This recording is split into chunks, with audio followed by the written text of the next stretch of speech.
Hawkers scamper away to escape almost daily raids by Nairobi City Council officers, commonly referred to as carries. Kenya's capital is home to approximately 3,000 street vendors, many of them without legal permits. Business permits in Nairobi varying in costs from $100 to $1,000, too expensive for the small street vendor. As an alternative, the City Council has designated spots where hawkers can sell their goods for a daily fee of about $1.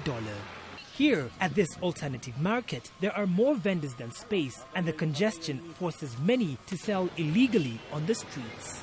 Paul Njoroge has been a street vendor for 5 years and says it's the only way he can make a living and support his family.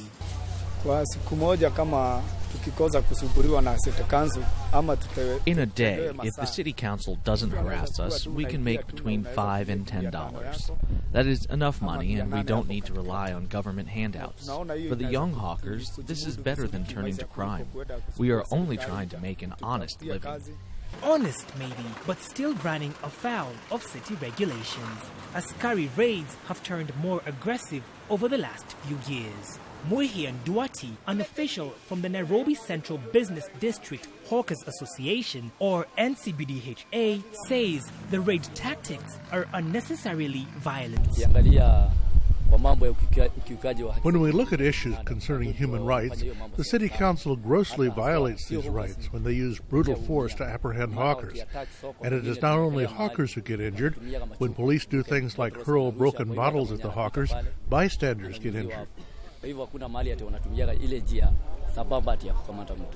Despite repeated efforts to reach out to the Nairobi City Council, the council would not give an official comment on the allegations. Established 4 years ago, the Kenyan National Commission of Human Rights, or KNCHR, has now gotten involved in the issue. Kagwiri Mbogori, the KNCHR chairperson, spoke to VOA.